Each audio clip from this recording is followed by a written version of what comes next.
Good morning or afternoon or wherever it may be there, and thank you for joining me. This is nice to be invited to present here. I wish I could be there in person. It'd be much more fun, but at least we can do this.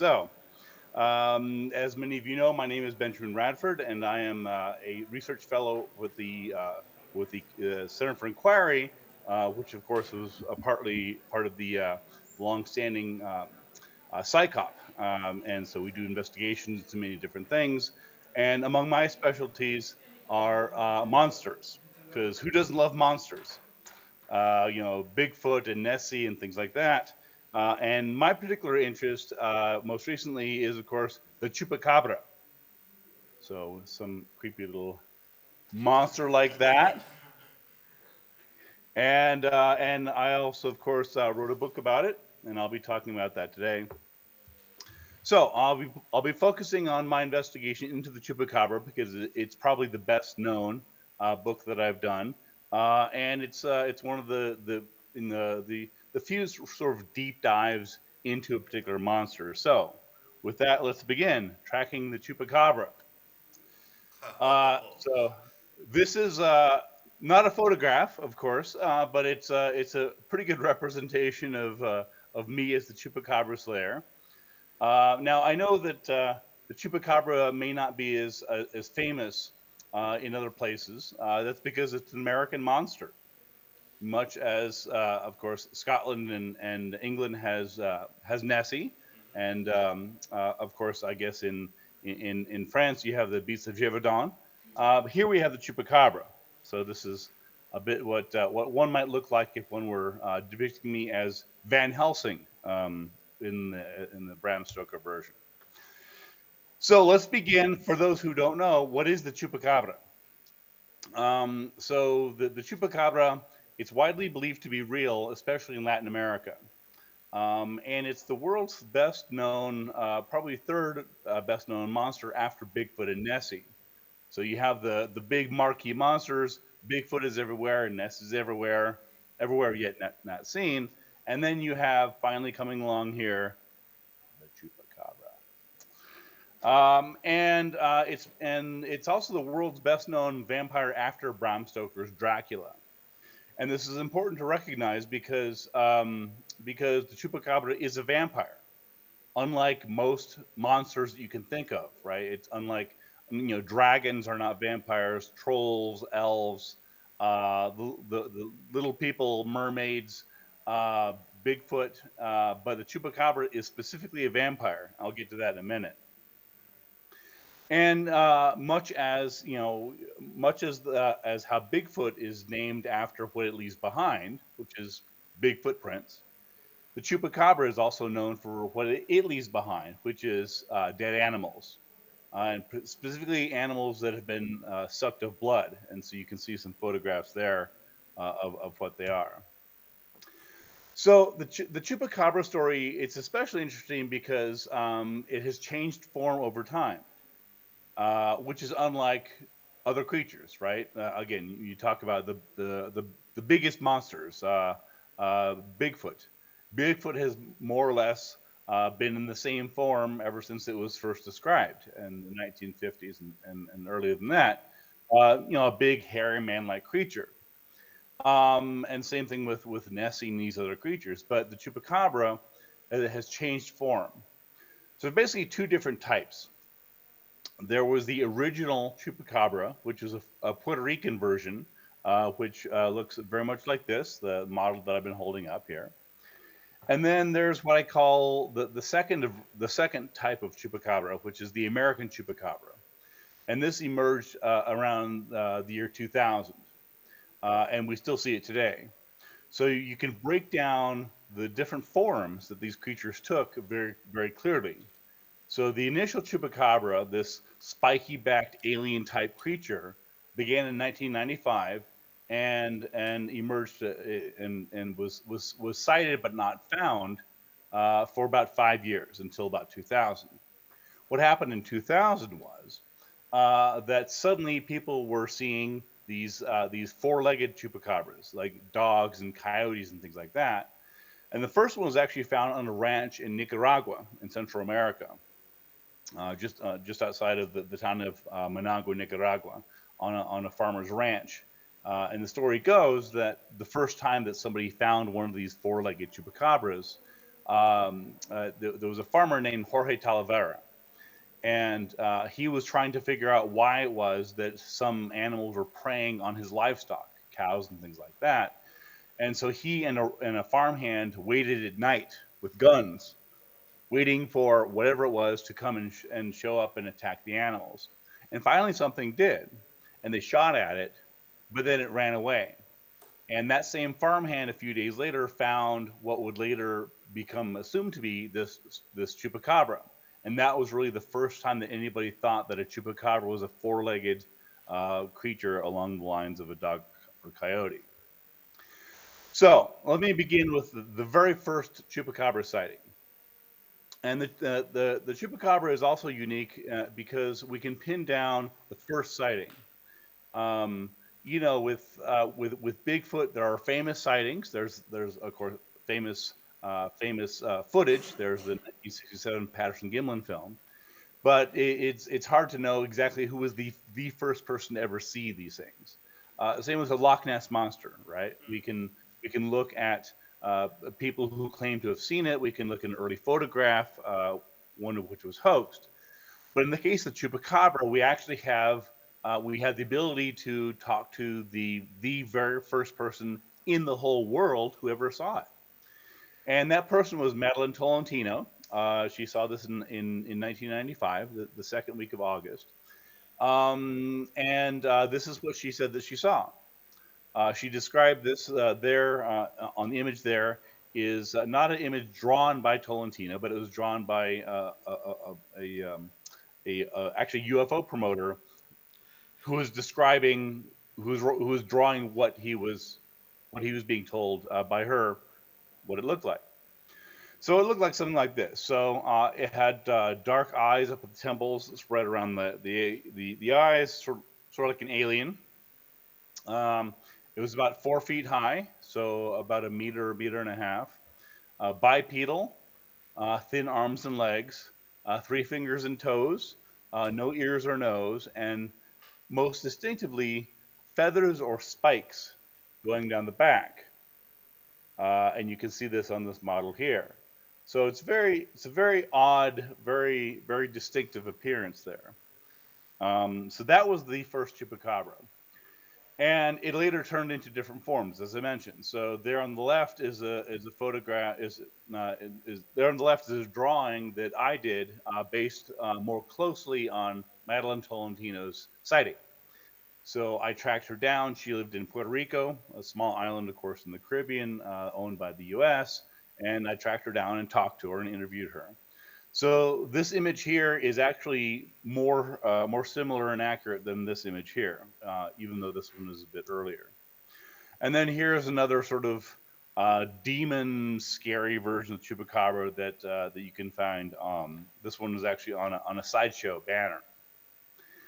And then there's other versions as well. So again, you can sort of see the different versions. There on the left, there's this sort of like frog-like chupacabra with the nose and the mouth and the eyes. And there on the right is another sort of more wolf-like chupacabra, again with the distinctive spikes down the back. This one is attacking a sheep there. So that was the first type of chupacabra. And then, as I mentioned, in the year 2000, suddenly that changed form. So people didn't see that anymore. Then people saw this. So this is the American version of the chupacabra, the sort of second version. So many of you will recognize it because it's basically it looks like a hairless dog or coyote. Because in many cases it is a hairless dog or coyote. So there's less of a mystery there. They are from the family Canidae. So for you biologists, we'll be familiar with this. So we're talking dogs, coyotes, foxes, and things like that. And typically, they are hairless or nearly hairless. So in this photograph, for example, you can see that normally it would be covered with fur, and it would look more ordinary. But because this creature has little or no fur, it looks very strange.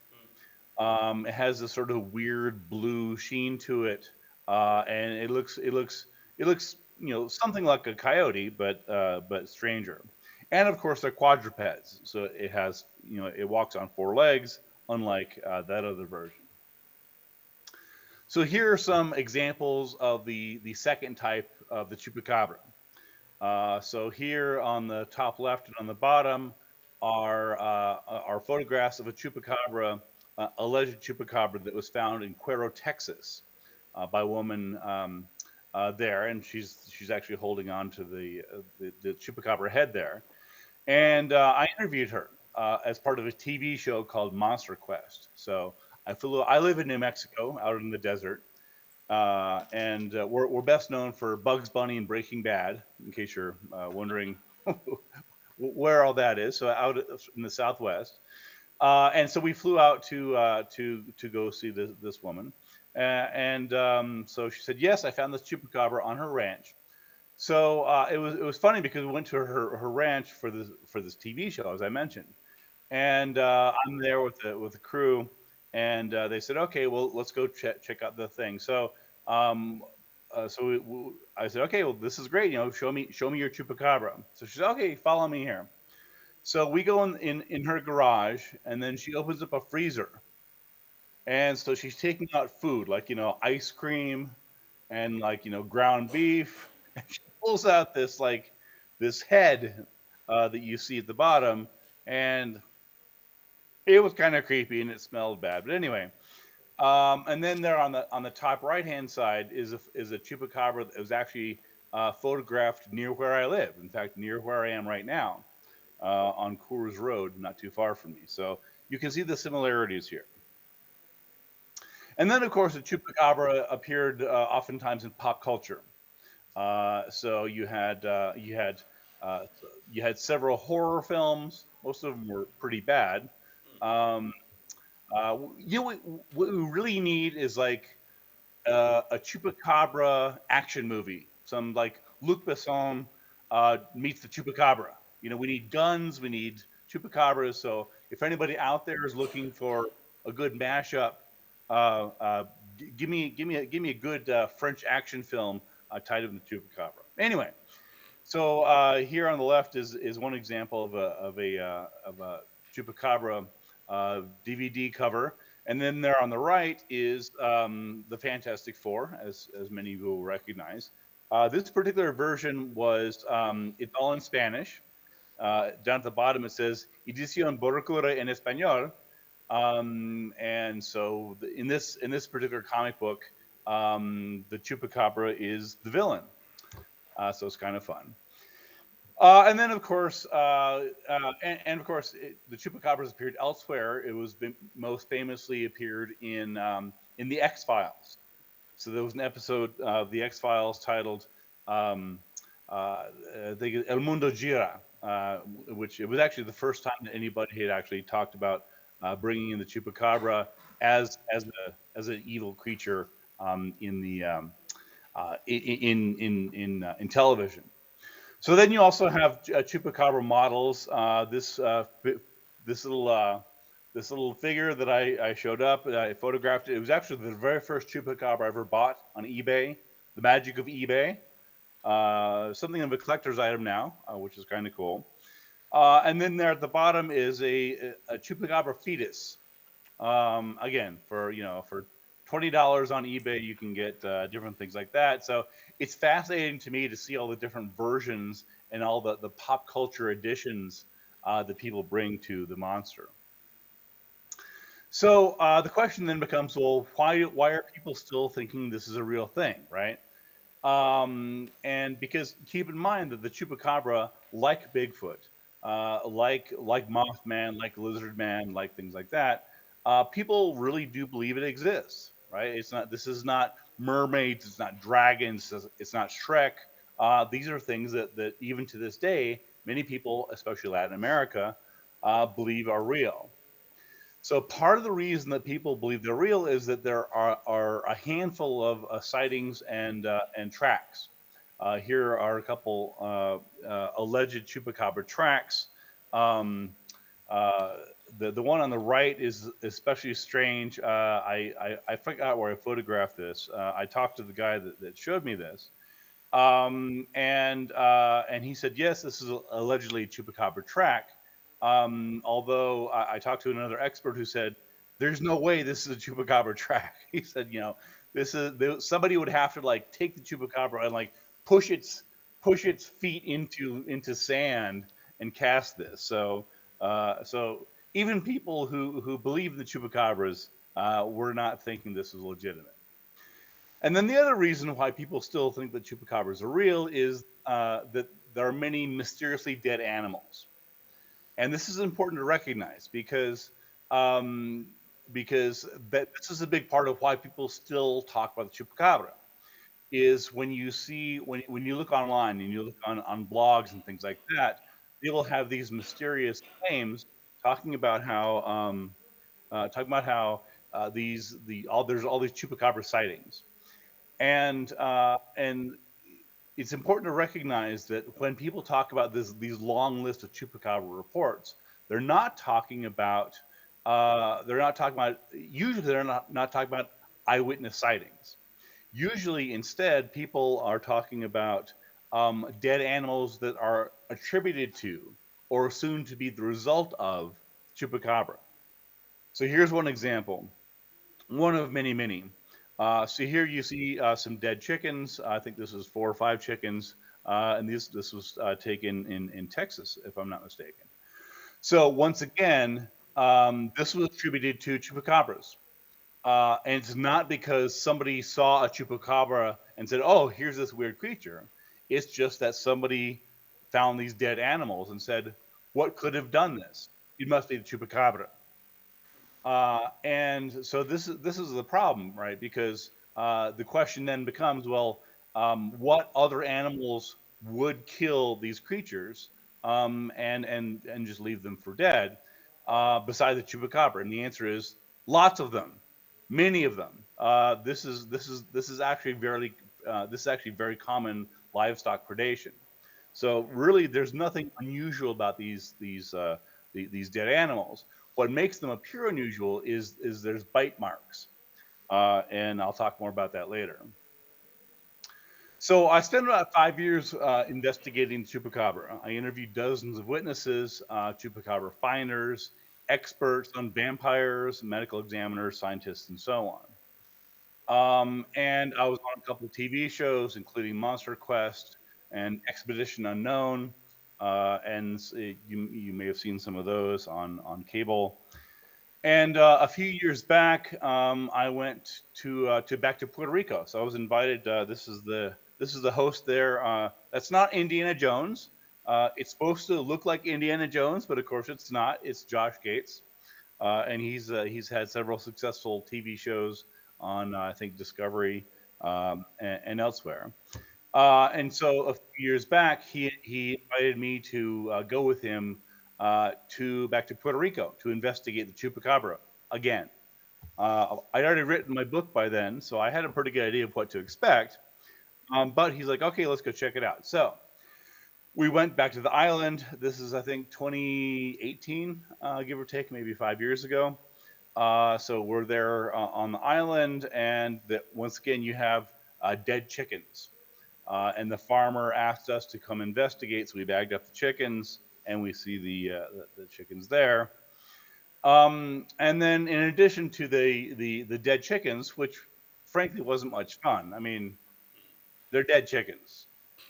Uh, so I've had more enjoyable experiences than looking at dead chickens. But he said, no, no, it's going to be even more fun looking for the chupacabra. He says we're going to go in a cave. I'm like, cool. Let's. I like caves. Let's go check it out. So sure enough, here's the entrance to a cave. So we go down deep in the cave, and there's roaches everywhere. So there's one photograph when we were deep in the cave. Again, not as much fun as I was hoping, but whatever. I'm game. I got to go explore. Let's go check out the chupacabras. So I want to talk to someone about the chupacabra folklore, right? Um, because when you're looking at the creatures and the monsters, and and why do people think they exist? As I mentioned, because people find dead animals and they attribute them to the chupacabra. Partly because there are a few eyewitnesses, but a lot of it comes down to folklore and legends. And this is my bread and butter. I love this stuff. I do folklore, legends, and things like that. So, as most fantastic creatures around the world, much of the modern folklore involves the chupacabra and its origins. So, I wanted to spend a few minutes talking about some of the folklore of the chupacabra because it's unusual and it's not something that really people think about. They just see, oh, this weird monster, it sucks blood, and they go on. But when you look at the history of it, when you look at the cultural context, it's really fascinating. So many people at the time believed that after the Chupacabra emerged in 1995, a UFO called Nova claimed that Chupacabra was an extraterrestrial alien trying to infect aliens with diseases such as AIDS. Now, again, keep in mind this is 1995. Uh, the disease that, of course, people are concerned about today is COVID-19. But in 1995, the big disease that we're talking about at the time, especially in the Caribbean, where this was AIDS, and this was the time of Reagan and things like that. So this was the disease du jour. This is the one that people were concerned about. And at the time, Puerto Rico was in the grip of fear or panic about AIDS. And so some people said that it was chupacabra was meant to bring AIDS to the public. Other people said, no, this is wrong. No, no, no, you've got it all wrong. You don't understand. The chupacabra, it's God's wrath. It's not a Gira wrath of God. It's chupacabra wrath of God. And you see this oftentimes with boogeymen, right? You have monsters, you have Bigfoot, you have lake monsters, you have creatures like that that are said to be part of a divine plan. It's part of punishment. So when people say, "Well, why is this thing plaguing us? Why is this thing scaring us? Why is the thing attacking our livestock and things like that?" Sometimes the ready-made answer is, "Well, it's because it's a symbol of the devil." So sure enough, in my research, I found a guy named James Lloyd, founder of a Christian media network, who wrote a book, a small book, to be fair, titled "Chupacabras: The Devil's Genetics."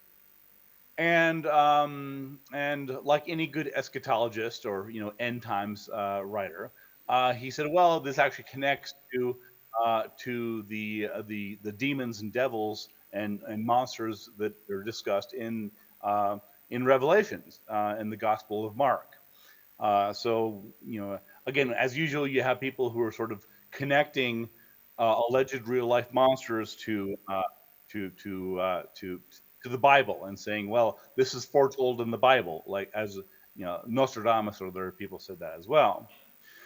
Another example of this was Reverend Francisco Ortiz, who's head of a Pentecostal church in Nicaragua, where, as you may recall, the first four-legged chupacabra sighting emerged, said that he believed the chupacabra was a sign that the end times were near. So once again, you have this idea: why is the chupacabra here? Why is it attacking us? Well, because the end times are upon us. You could just picture him holding a sign, we're all doomed. And so that's really one of the fascinating parts about this is how people use these social boogeymen for their own purposes. So there are two popular theories about where the chupacabra came from. And it's interesting, and again, we distinguish it from, for example, Bigfoot. People don't really talk about where Bigfoot came from. The idea is Bigfoot was always there.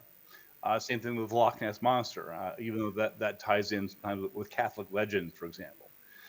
But keep in mind that the chupacabra is a very recent creature, right? It only dates back to 1995, not 1970, not 1860, not the 1500s. 1995. So it's a very new creature. It literally didn't exist 50 years ago. Nobody talked about it. So in order to explain where it must have come from, there's two explanations that come up. The first one was that it's an extraterrestrial alien. And this actually emerges partly because the island of Puerto Rico is a hotspot for UFO activity. So many people believe that aliens have come to the island, and there's UFO sightings and extraterrestrials and alien probes and things like that. So that ties in. And the second explanation is that the chupacabra is the result of top secret U.S. government genetic experiments gone wrong. So this is basically a Frankenstein's monster idea, right? This goes back to Frankenstein and Mary Shelley, and that there are experiments that are going on that are clandestine and secret and evil. You know, all of the scientists are always the evil people, and so that's where this came from. So the chupacabra folklore involves several different elements, as I mentioned. One is conspiracy theory, and again, this is unique to the monster world, right? There aren't really conspiracies about the Loch Ness monster. There aren't really conspiracies about the lizard man. There's a few about Mothman, but for the most part, the creatures that are said to exist out there, there's no dragon conspiracies, no elf conspiracies, no troll conspiracies. But there definitely is very clear conspiracy with the chupacabra folklore. And then the second thing we see there is the fear of technology, as I just mentioned. This notion that genetics created this, and evil scientists have created the chupacabra. Then there's the vampire traditions. And in my book, Tracking the Chupacabra, I spend the first couple chapters connecting the chupacabra to earlier vampire traditions because, as I mentioned, it is a vampire. Chupacabra literally sucks the blood out of animals. And when I recognized that, I wanted to go back and look at it in context, right? So I went back and looked at, for example, the European vampires, the vampires that were seen and discussed and believed in Germany, in Hungary, in Italy, and places like that, only a few hundred years ago. So it really fit into that. And lastly, there was this element of xenophobia or anti-American sentiment.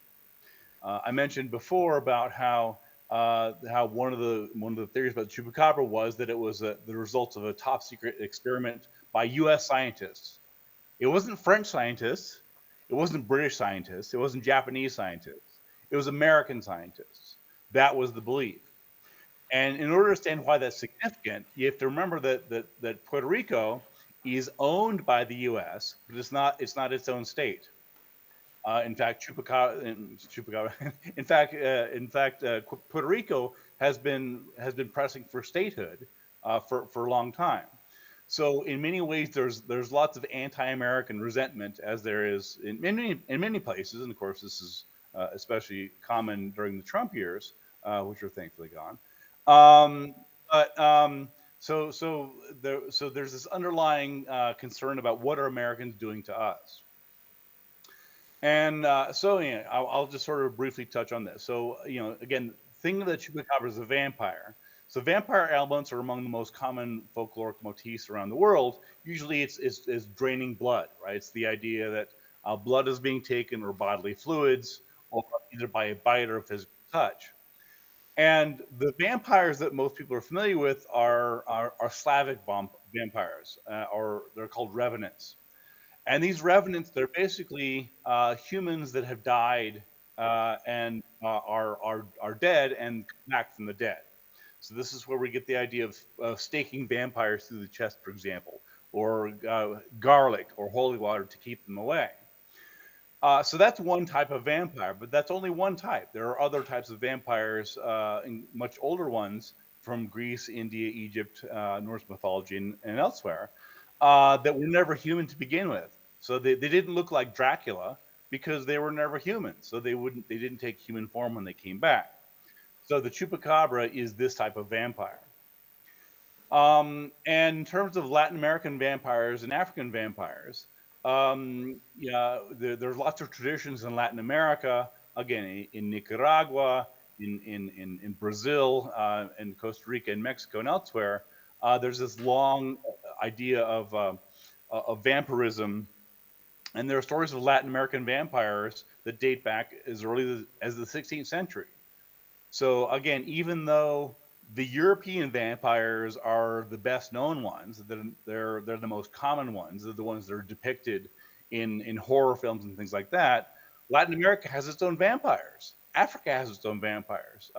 Many places do. They're just lesser known. And so, if you're going to understand the chupacabra, you have to understand the context. So most scientific explanations of the chupacabra come from folklore and the vampirism, and then, as I mentioned, anti-American sentiment and things like that. And so, in terms of putting the chupacabra in context, so it was first sighted in August of 1995 by a woman named Madeline Tolentino, as I mentioned before. And soon, rumor and gossip and tabloids spread it around Puerto Rico in late 95 and 96. It was then co-opted by UFO buffs who added an extraterrestrial twist to it. So originally, the first person who saw the chupacabra, she didn't say it was a vampire. She didn't say it was an alien. She just said she saw something weird.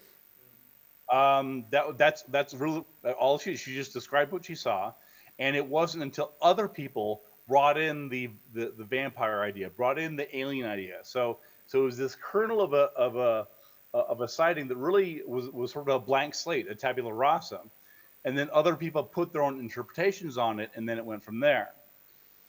So it was co-opted by UFO buffs, and then it went worldwide in 1996 via TV talk shows and the internet.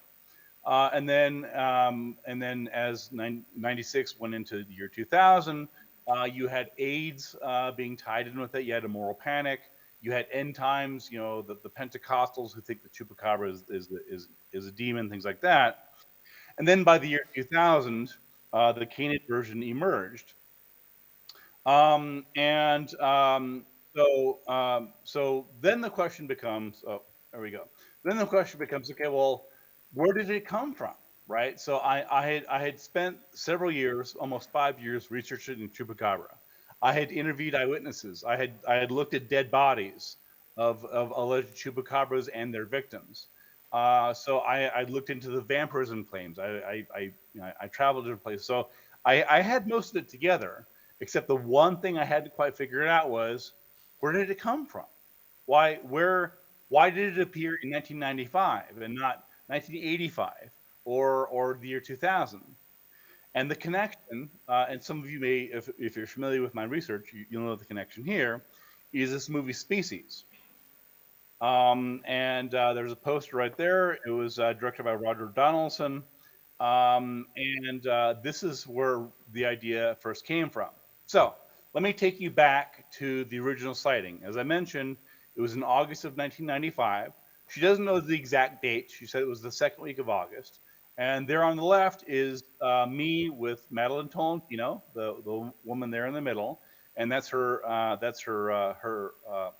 ex-husband.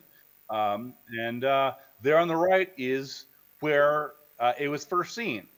This is literally the street where the chupacabra was first sighted, in outside of Canovenas, Puerto Rico.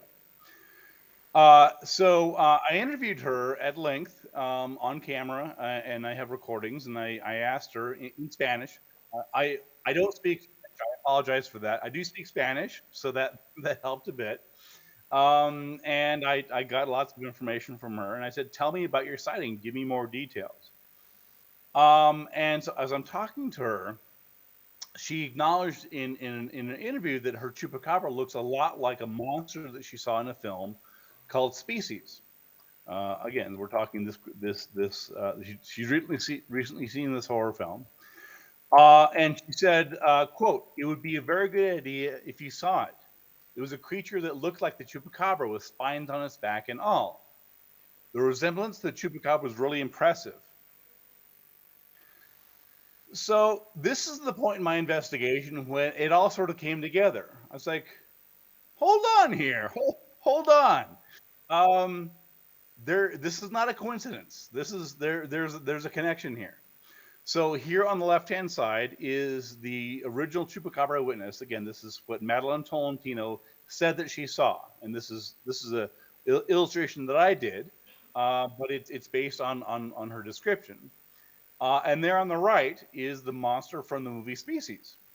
And you can see several parallels. Now, it's not exact. There are a couple small differences, but there are many more commonalities.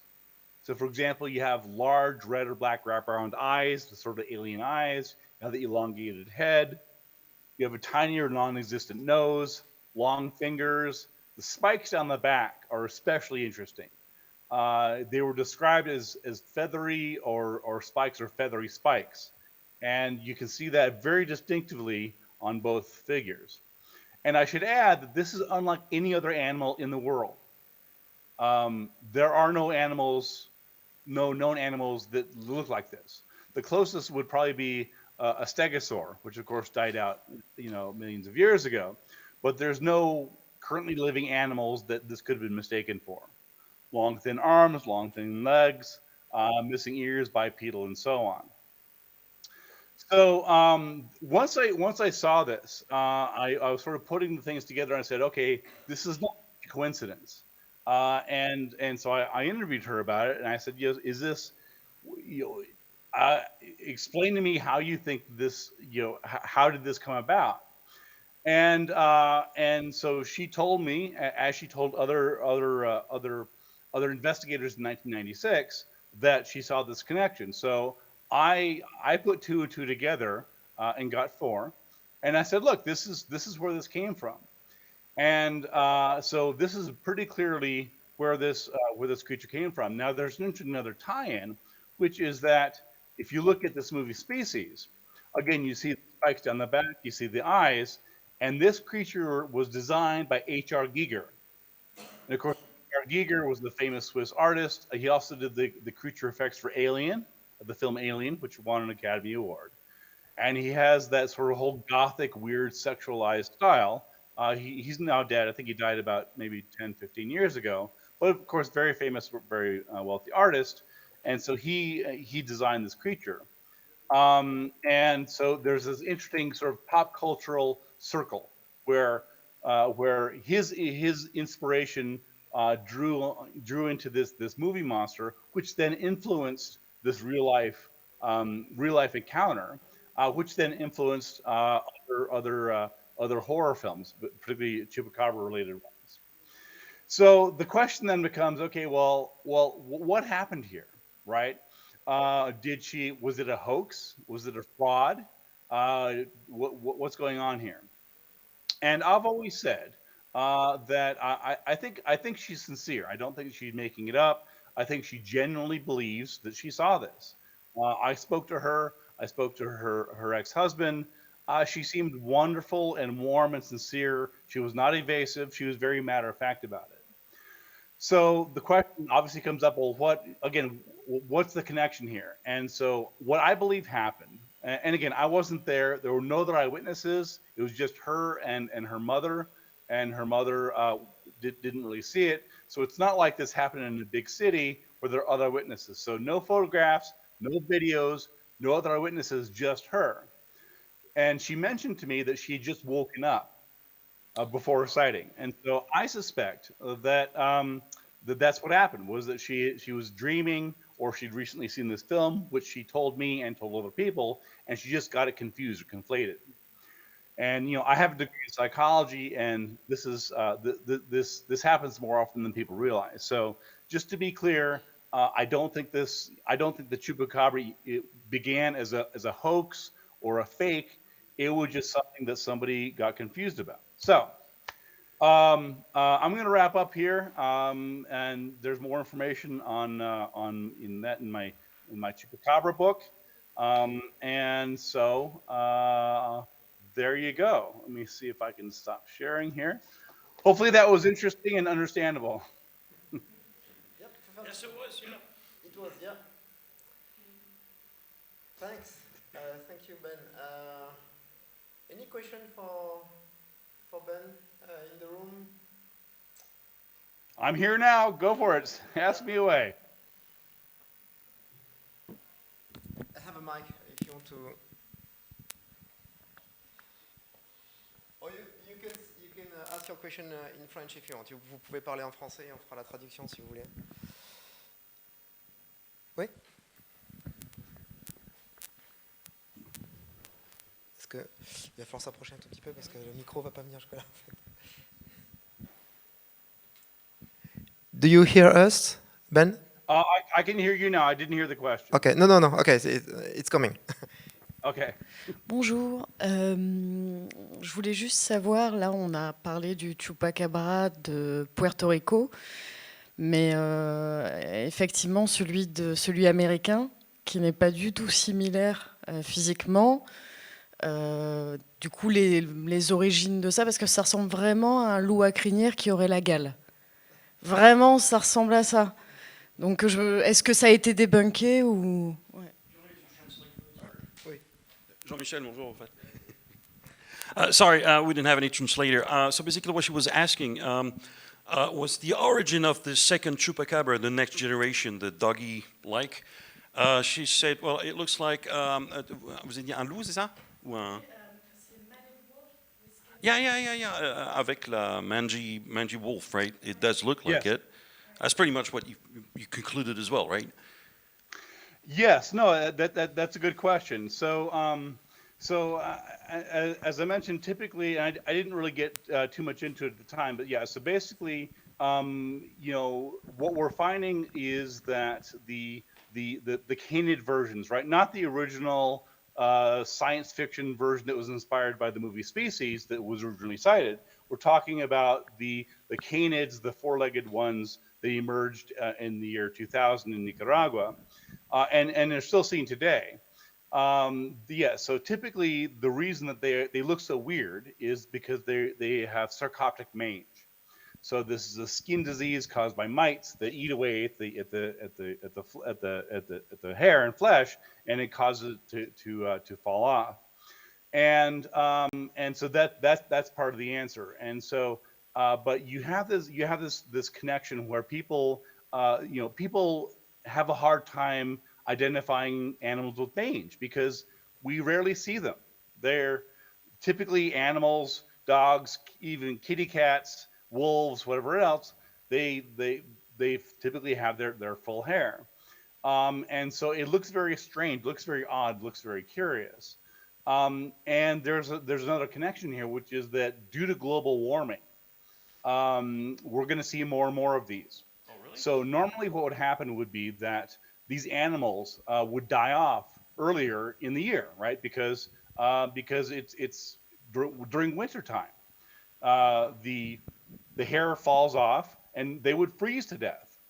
So typically we wouldn't see animals in those late advanced stages of mange that they're so weird and freaky they look like a chupacabra. But because of global warming, particularly here in the U.S., in Texas, and here in New Mexico, it's warmer. So the animals that would have died off because of the cold are staying alive longer, albeit unhealthy and very pitiful looking creatures. We're seeing more and more of them. Okay, thanks.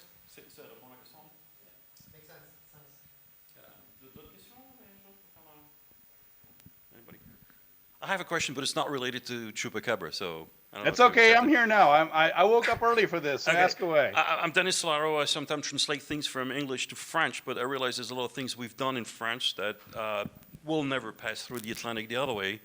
For instance, we have a specialist that went to England and studied crop circles, and what he basically was to only take measurements and notes and no conclusions. And realized that, well, whatever ET or whatever forces there is, they use the metric system. That's kind of interesting.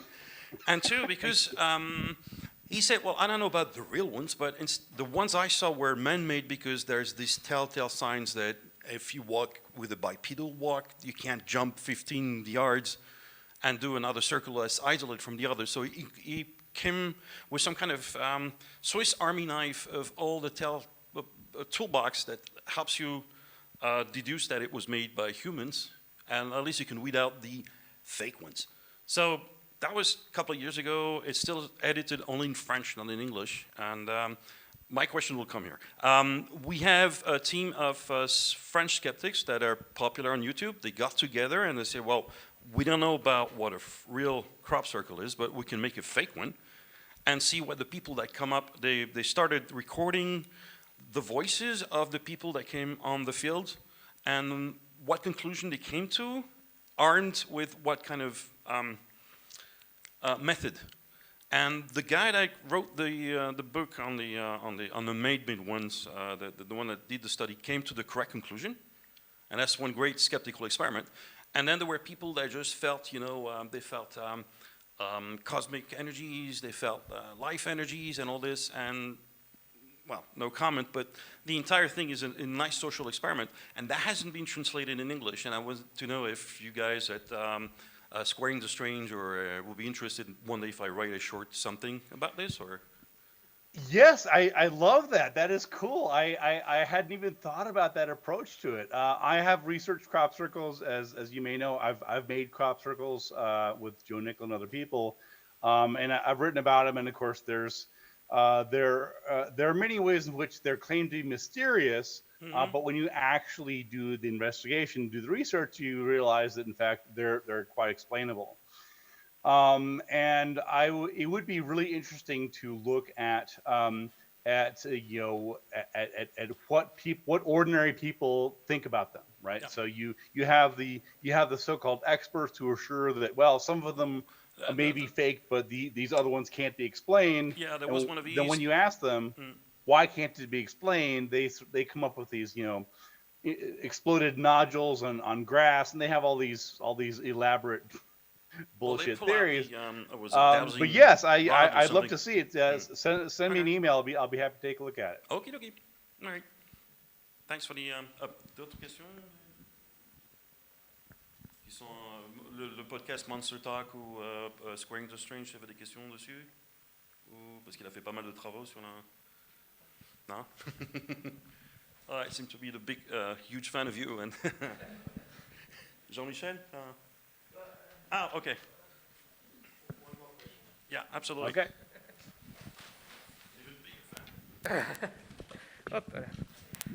Hello, Ben. I was late to the lecture because I just arrived in Toulouse by plane, so maybe you addressed that point at the beginning of the lecture, but when I wasn't there.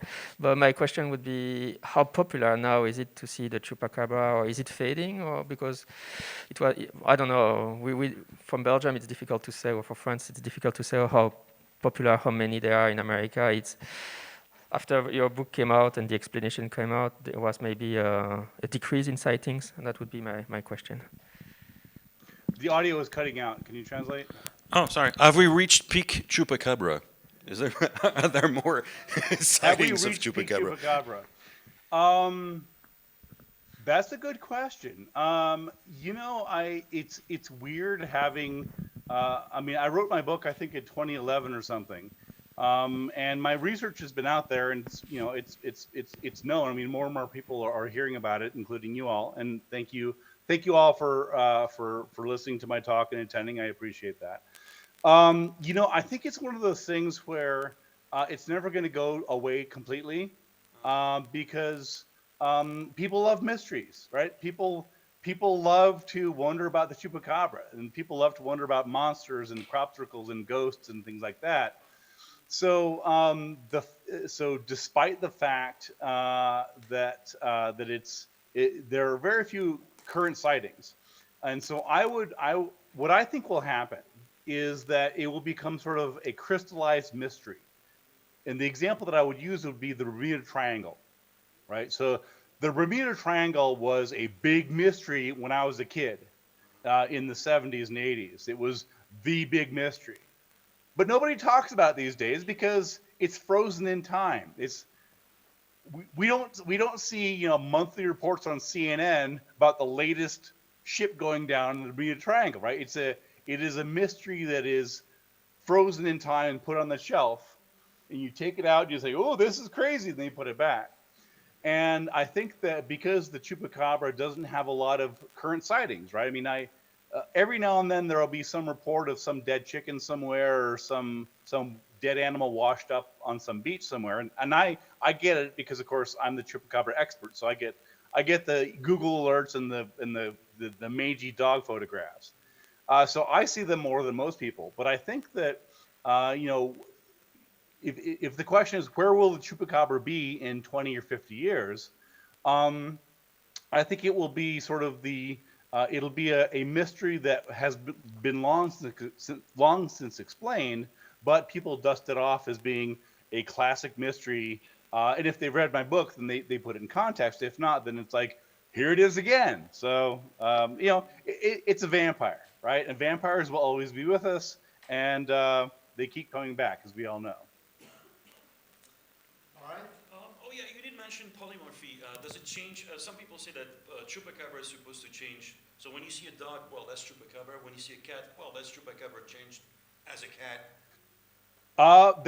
That's an interesting question. So the chupacabra, it's not said to change form per se in the way, for example, that werewolves or were-rabbits or something like that, or witches. I've done a lot of research into witches, and of course, different magical creatures are said to change form into this and that. But the chupacabra, so it's not said to change form per se. It's only when you look at the bigger picture of how it's reported that it changes form. In other words, the you know the there's no overlap. So basically, the original chupacabra, this thing was about 1995 to 2000, and then gone. And then we have the canid version of the dogs and coyotes, which extends until now, but more stuff is lumped into it. So now we have any dead animal or a raccoon or whatever the hell it is. If somebody can't identify it immediately, it's called the chupacabra. So you've had this gradually larger and larger definition. Originally, the chupacabra was very, very specific. It was a very unique figure, and then it got bigger and bigger, and then it had aliens, then it had extraterrestrials, and then it had four-legged canids. So in many ways, the chupacabra story is a broadening or a broadening definition over time. All right. Thanks. Yeah. Thank you very much. Very good. Thank you. Merci. All right. François Papillon.